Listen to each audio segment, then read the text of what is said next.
Good morning, and welcome to the March 3rd, 2026 meeting of the Lewis and Clark County Commission. Please stand and join us in the Pledge of Allegiance. I pledge allegiance to the flag of the United States of America and to the republic for which it stands, one nation under God, indivisible, with liberty and justice for all.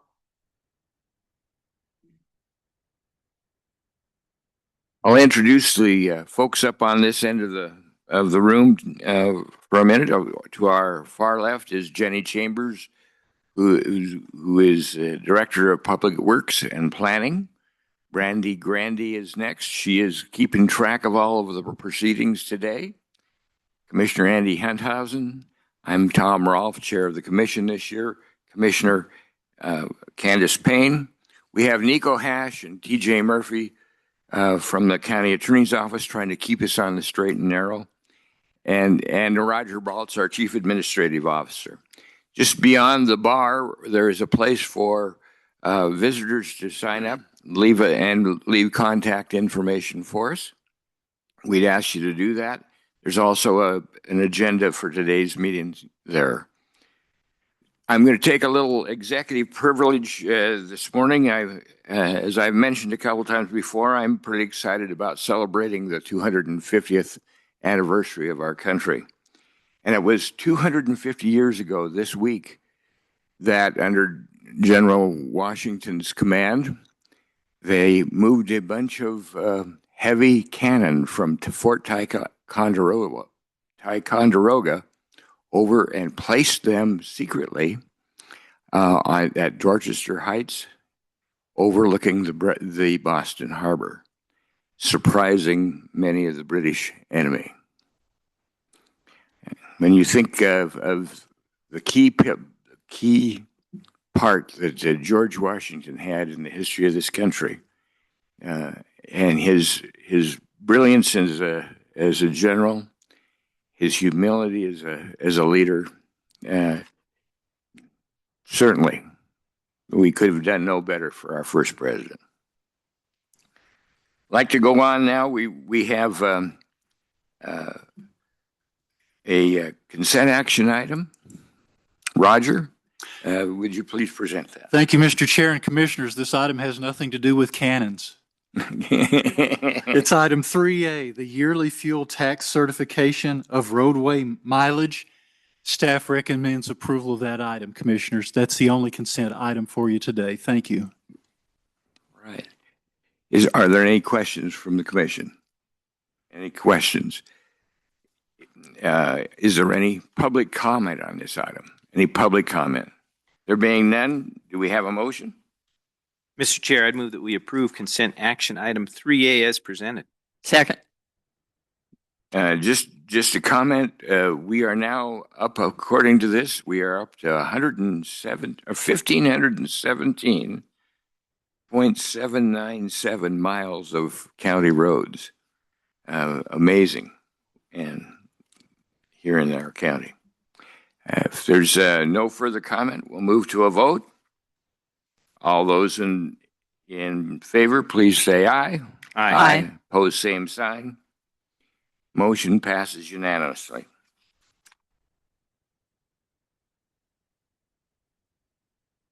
Next item, we're moving to action items. Next item is a commission airport audit concurrence of the selection of Rood and Company. Jeff Wadekamper, would you like to present that?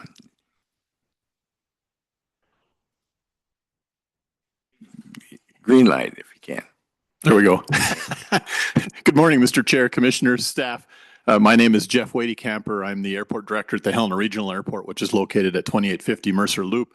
Thank you for having me here today. So we have a requirement in the Airport Authority resolution when the city and the county created the Airport Authority back in 1993. We're required to do a financial audit every year as part of that. And we're also required when we go out for selection of the audit firm to get concurrence from both the city and the county. So that's why I'm here before you today. So to give you a little background, in 2023, we went out, put an RFP out for audit selection services. and we selected Rudd and Company. That contract included, and the RFP included, a 3-year term and also an option for a 3-year renewal. And so we've completed the 3-year initial term.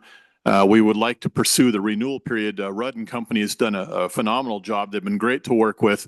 And we found ourselves also in a unique situation that maybe the city and county may have encountered this too, where there's not as many audit firms that are doing government-based audits for a variety of reasons. So we've really been challenged, quite honestly, to find firms that are willing and able to do that in doing our due diligence here before we considered this option. I've talked to the other airports around Montana, and they're all experiencing the same situation. In fact, Rudd and Company's doing many of the other airports, and then there's some big out-of-state firms that are doing others. And the thing that we found that was interesting is the proposed costs that they gave us. It's $41,500 the first year of this renewal, and then it's $42,500 and $43,500 respectively.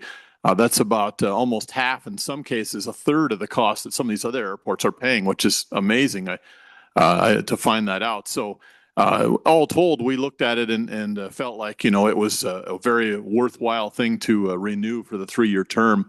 And so that's why I'm here today, but I'm happy to answer any questions if anybody has any, but thank you for the time. This agreement for you to come to us for an auditor comes out of the larger agreement in the history of the city and the county working together to have an airport here. And you might want to talk just a little bit about some of the ways that you keep your costs down there at the airport too. Sure. Well, thank you, Mr. Chair. Yeah, I'd be happy to do that. So yeah, financially, I mean, of course, that was the goal. Well, one of the main goals when the city and the county created the airport authority is to make the airport authority a financially self-sufficient enterprise fund, so that we wouldn't have to utilize local mill levies and tax dollars and those kinds of things. And so my predecessor really gets all the credit for it, Ron Mercer. He was a very entrepreneurial guy and came up with a very diverse business plan that we have today, where we branch out and do a lot of things that are not traditional for airports to do. 76% of our airport revenue is actually from non-aeronautical sources, believe it or not.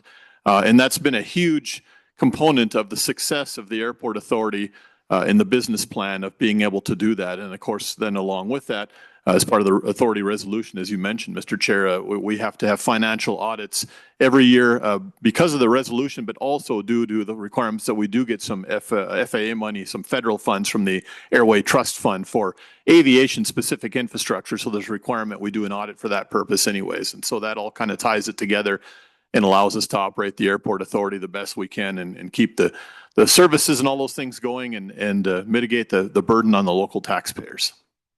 Maybe an indication of how much money you bring in for the airport to run the airport that otherwise would have to be added to taxes.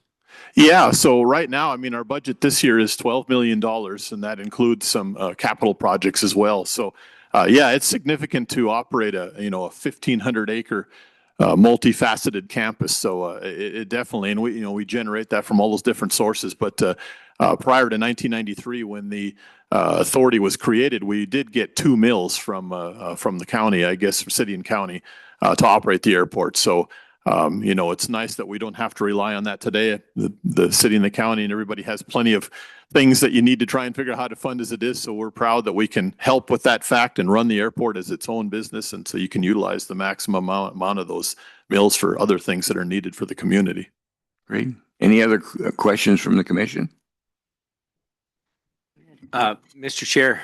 Commissioner Wadekamper, thanks for being here. Thanks for the explanation so far. Just back to our item that's here today.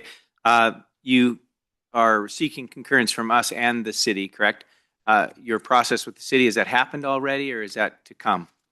Mr. Chair, Commissioner Hunthausen, we have not, we've reached out to both the city and the county, but the county is the first entity we've come to yet. The city hasn't put us on their agenda yet, but I would expect it probably maybe within the next week or so that we would go there next. That was, Mr. Chair, that was mostly out of curiosity. I was just wondering where you were in the process for those that might be interested. But I, for one, am happy to support. I think you've done an excellent job, and I think your explanation for the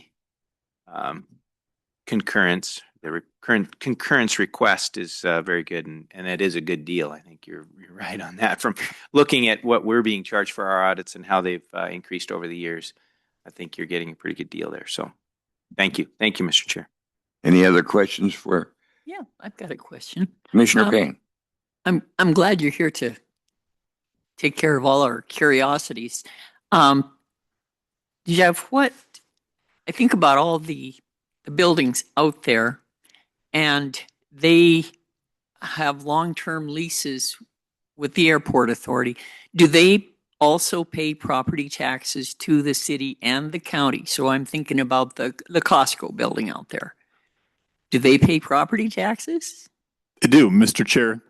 Commissioner Payne, you're exactly right. Thank you for bringing that up. Yeah, so they do pay property taxes once they're established and they're built. And so last year it was when we summarized it. Well, 2024 we haven't got the numbers yet for the next year, but it was $3.6 million were the annual taxes paid on the airport campus by private businesses and entities out there. And so yeah, you're right that there's a lot of income, if you will, I guess, for the local economy and for the local tax base to help fund all the things, whether it's roads, schools, police, fire, all the things that are needed. So yeah, that's a great economic generator from that perspective. Okay, so who holds title to the ground that the Costco building is sitting on? So, Commissioner Payne, the title of the ground is still in the airport authority. So we own all of the ground. We never can sell any of that ground. We'll control it. So we own the ground, and they have the long-term leases. And so that's how it ends up working long-term. And so at the end of the lease, there's opportunity to renegotiate a new lease, or if not, then the tenant has to two options. Either we can accept the facility, and then the airport authority ends up with it, or they have to tear it all down, restore the property back to its natural state, which is probably less likely. So yeah, so it's a pretty good arrangement. And under Montana code, we can airport authorities can lease for up to 50 years is the max. It used to be 40 years. A couple legislative sessions ago, they bumped that up to 50 years now. So, You know, you really got to admire the creativity of people like Ron Mercer, and I also got to put a plug in for my old law partner, Gary Davis, because he was working with him then. Amazing the things they came up with. So thank you for what you're doing out there, Jeff. thank you. Mr. Chair, Commissioner Hadhausen? to build on what Commissioner Payne was saying, I think Mr. Wadekamper sells himself short because he was right side by side with Mr. Mercer through that whole thing. And so When he was deserved in a lot of the credit. 1993, were you 12 in 1993? You deserve a lot of the credit as well, though. So Thank you. yeah. All right. Congratulations. All right. Any other questions from the commission? Seeing none, do we have any public comment on this item? Any public comment on this item? I see no public comment. Do we have a motion? Mr. Chair, I move that we approve, or would we concur in Commission Airport Audit concurrence of the selection of Rood and Company as presented by Jeff Wadekamper. Second. Is there any further discussion on this? Is there any further discussion? There being none, we'll move to a vote. All those in favor of the commission approving the audit concurrence in the selection of Rudd and Company or Rood and Company, and as explained by Jeff Wadekamper. All those in favor, say aye. Aye. Aye. Opposed, same sign. Motion carries unanimously. Next item on our agenda is a Subdivision Improvements Agreement extension request. Mr. McNally.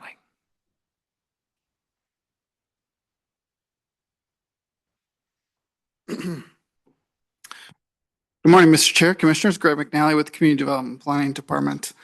You have before you an action item for the consideration of the extension of a subdivision improvements agreement for the Heron Creek Subdivision phases 4, 5, and 6. You'll see the agenda on your the title on your agenda is quite lengthy. that is the title of the subdivision plat that we filed back in February of 2022 with the Subdivision Improvements Agreement. The applicant, Mr. Ron Barch, has requested an extension of this agreement for these phases of this project.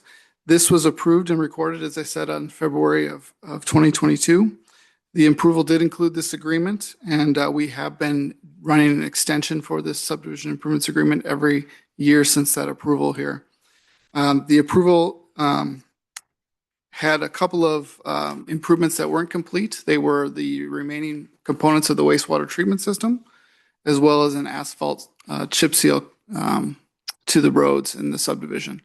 The asphalt chip seal has been done, and now the remaining improvements include the wastewater treatment system. The applicant has indicated that the wastewater treatment system hasn't quite reached its demand for service. So there's been components of the wastewater treatment system that haven't not yet been put into service. And they will be once there's houses in the subdivision to provide effluent for that system.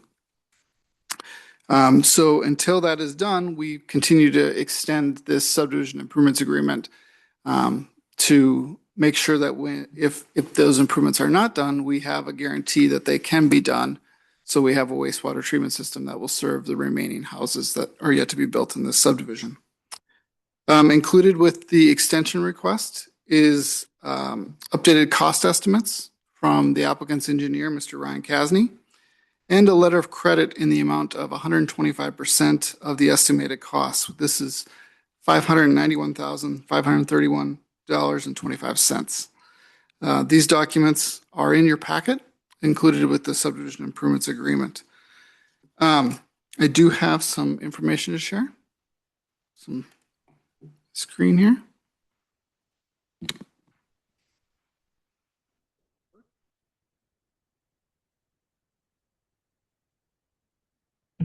This is where this project is located. The Heron Creek Subdivision is located just to the east of Eames Lane, just south of Kier Lane, in the area north of Canyon Ferry Road. This is what the original subdivision layout looked like. It was a 6-phase subdivision, and we've platted those phases in groups. We platted phases 1, 2, and 3 originally, and then later we platted 4, 5, and 6. And that is the subject of today's improvements agreement. This is what the area looked like in 2013 as the improvements were being installed. And I have a more recent aerial photograph where you can see some of those improvements in place, as well as some of the housing. And you can see a number of these lots here, which are related to phases 4, 5, and 6 have yet to be built on at this time.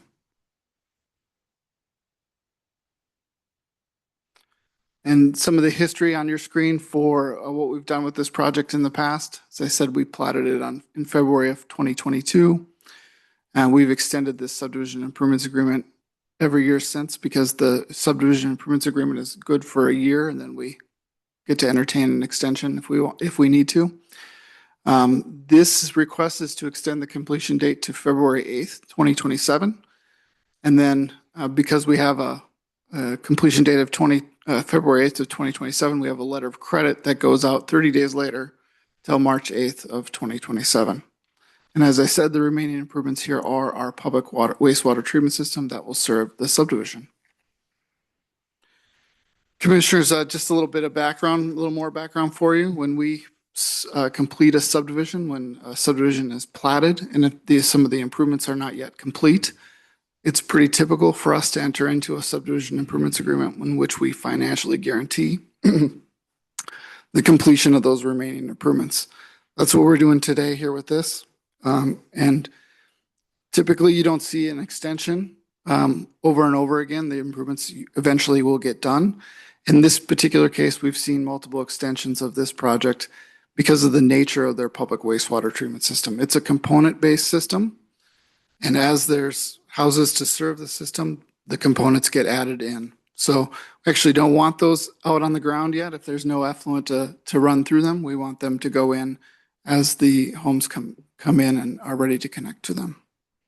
As far as all the other infrastructure, the pipes that go around in the subdivision, that's all in the ground ready to be connected to those homes that get built.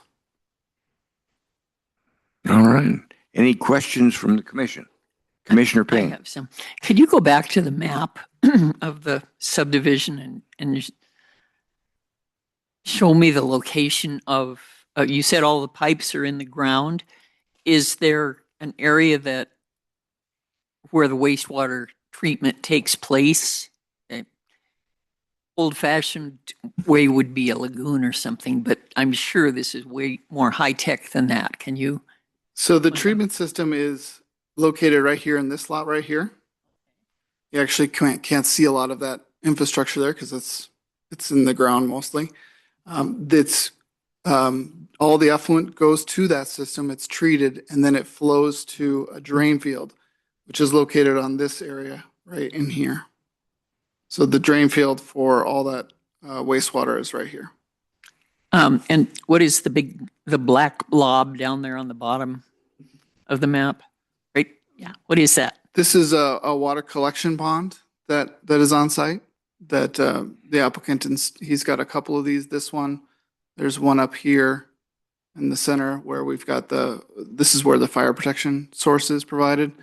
And then there's a stormwater pond that actually doesn't have any water in it right now in this location right here. Okay. Thank you. I think it's a fascinating subdivision, but I do have some concerns. For example, what is the source of the water for the subdivision, the household water? Where does it come from?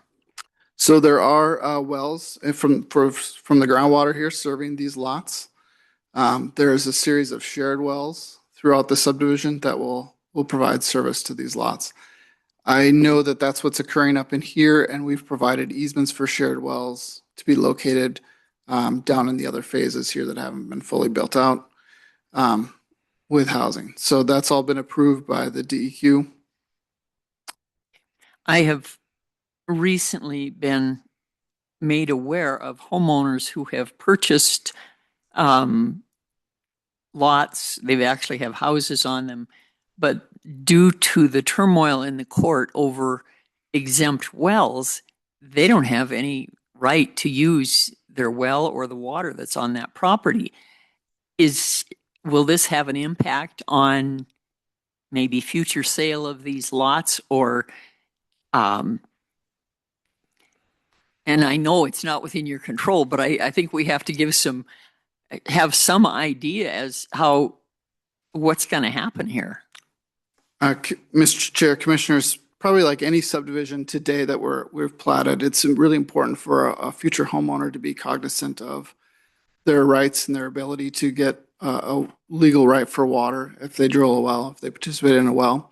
Because of these shared well agreements, or because there's shared wells out here, we did file with this subdivision a series of shared well agreements. So there's some added attention that is shown to that when a property owner goes through a title company, they'll be able to see those shared well agreements that they'll have to be a part of, just to make sure that, if 3 lots are sharing a well, that they're all aware of what it is they're sharing and their responsibility to that. And I guess we shall see what the legislature does, what the courts do. Okay.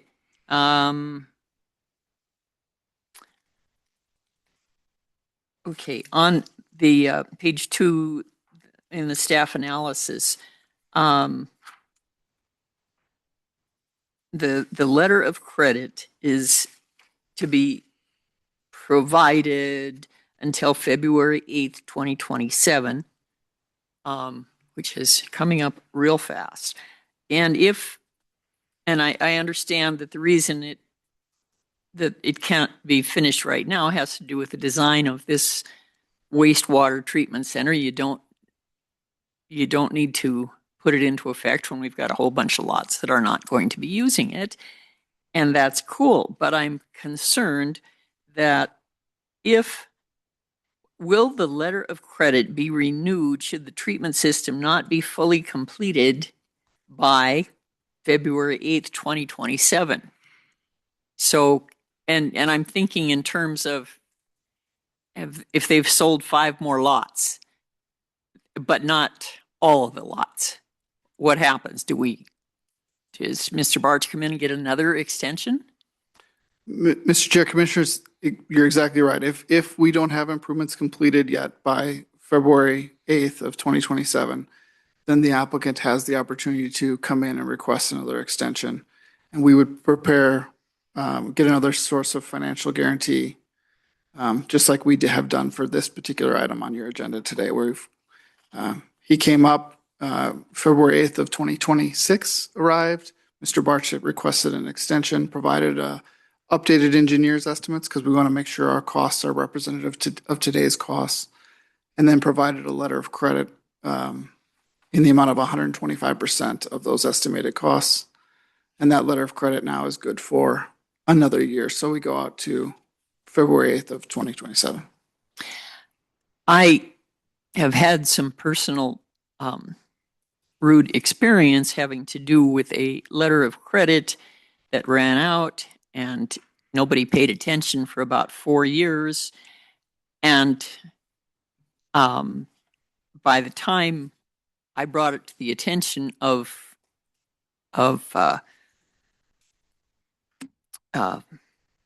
Roger's predecessor, the guy was gone. And so if I seem a little, let's approach this very carefully. And I know Ron Barch is, a developer, and he's been here and he does a good job.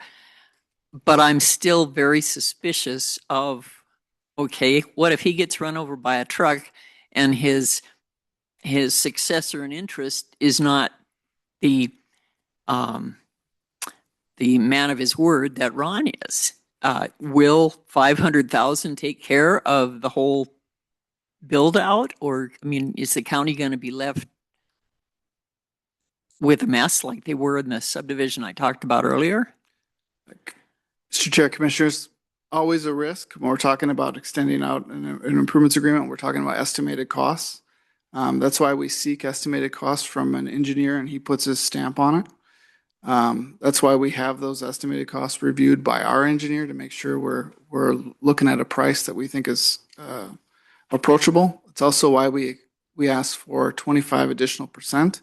So our letter of credit's worth 125% of those estimated costs to ensure we don't even want to be in a spot where we have to collect that at all.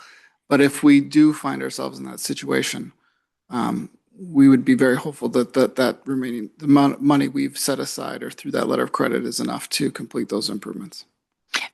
I thought of something else. Go ahead. So this 125% is calculated each time a renewal is brought forward. And so do they recalculate the cost? So 125% of a wastewater treatment system that is being finalized in 2027 will likely not cost the same as one if it doesn't get done and it takes 5 years. Does the letter of credit amount increase to address inflation and extra costs? Mr. Chair, Commissioners, it does. So we do look at every time we do handle one of these extensions. If costs have increased, that cost increase is reflected in the amount of money we're holding with that letter of credit. Okay. So the extension agreement we have in place today actually has a value of about $573,000. Mm-hmm. This one that we're looking at today for consideration has a value of about $591,000. So you can see there's been an increase in costs. Okay. Well, I appreciate you taking the time to go over this. It's complicated and it's really important to the people who buy that. I see Mr. Barch is here. Could he stand up and make a few comments, or would that be better in the public question? We have him. Okay, Ron, would you come up? My pleasure. Good morning, commissioners. So just for the record, I'm Ron Barch, and my business address is at 17 Bankers Lane in Montana City. Good morning. Good morning. I'm here to answer any questions you would like. I Well- know that this is newer for you guys. Mr. Hunthausen and I have gone down this road for many, many years. So whatever questions you would like. Okay, so Ron, and it's our job to represent the taxpayers who will, in the long run, end up responsible for stuff that we don't get clarified. And you've been, how long have you been building subdivisions in our community? Oh, I think the first one we started was 1998, something like that. Okay, so you've been here a while. I have, yes. Okay, and how many of these subdivisions have you done? You get the one up on the west side here. Yeah, I think total Or- quantity, something in the neighborhood of about 6 to 8 or something like that. Total number of lots we've created, some in the neighborhood of about 300 or 400 lots. And how often have you had to put up a letter of credit so that there's probability of finishing it in the future? Does that happen frequently? Yeah, so every single development. What happens is the sheer nature of the development business is that when we receive preliminary plat approval, then it's our job to go in and install the infrastructure that's necessary to service those phases. In the process of doing that, there's often components that cannot be completed at that time. Sometimes, for example, the chip seal, that was something we couldn't do due to weather. So then we're obviously posting a bond, and then in the next construction season, when that's available, we'll accomplish. In this case, it's a little bit more particular in the fact that, back to what I think Greg did a really good job explaining, this waste treatment facility out here, it is more advanced. In fact, if it's a small version of what the city of Helena's waste treatment system looks like. When you walk into that building, I think Commissioner, you might have even been there, seen that before, but you walk in there, it's a little control station, and then we have a series of infrastructure, most of it's subgrade, that is treating that effluent. Then you have a monitoring system where we have, folks out there that are monitoring it, and then the DEQ is reviewing it, and our engineer is reviewing it. So it's fairly advanced. As a result, we can't just install all that facility because then it really doesn't work. Yeah. So where we're at right now, and just to give you a little bit update where we're at, in order for the DEQ to finalize and say, hey, yeah, go ahead and build the rest of this, currently our data is projecting that we have installed all the infrastructure that we'll need to at the development. However, and there is, so, you design it, but then when you actually start to look at the actual empirical data as it's going through and all these houses are being connected, then what they do is they perfect it. Because again, we don't want systems that are too big or too small. So the data right now is suggesting that the infrastructure that's currently installed will be sufficient to actually handle the rest of the homes. However, we now have a 1-year period, essentially. We're at 75% capacity. That's enough data where for a continual year we're monitoring. We've put some other devices that are continuously monitoring the effluent that's coming out. And what will happen is my engineers will eventually file to perfect the waste treatment facility. More than likely, we'll probably see sometime in this next year where that will be perfected, and then we'll come back to you guys and say, hey, we've either had to install, this much more or maybe no more at all. But then our engineers will, with DEQ, will then I'll come back to you or the county and say, hey, this is our system. This is what's been approved by DEQ and it's been perfected. I think that's the right terminology, is perfected. Thank you, Ron. This is an amazing project, and I appreciate your explanation and Greg's explanation.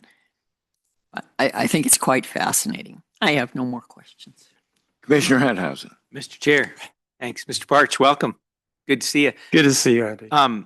Thanks for the explanation on the build out of the system. I'm just more curious, and maybe some that might be watching are curious about how it's going, what you're anticipating in terms of lot sale completion, build out, where you are kind of in process. I think people might be curious about. Yes, I'll give you guys an update. This last year, 2025, abysmal. Probably one of the worst housing years I've ever experienced in my 30 years of doing this. We had and that's been a nationally situation as well. I think we only maybe added 4 or 5 houses out here this last year. During the COVID, when it was in its prime, we were adding 15, 16 units a year, something like that.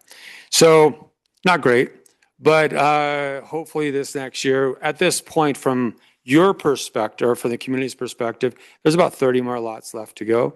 So we do have a couple homes that are under construction out there at the moment. Who knows? Let's hope that it turns around and we get the rest of this thing built out. It's good for our community, obviously. But, and then the other factor that we all are aware of is housing costs have just went crazy. And that's not good for our community, but it's the reality is that we've just had a lot of escalation in housing prices. To give you an idea, when we sold the first house out here, it was like 300,000, 320. The average price of a house out here now is in the 600s. It's just terrible for everybody, but that's where we are. So yeah, unfortunately, Commissioner, I wish that we had better news, but I hope that it's better. Mr. Chair, I'm hopeful that your explanation about the system, that we can get to a point of either that's good or you need to add on, but I'm kind of curious about the likelihood of us being back here next February to talk about another extension. Yeah, I would give it a 80-20. And I'll tell you why I say that.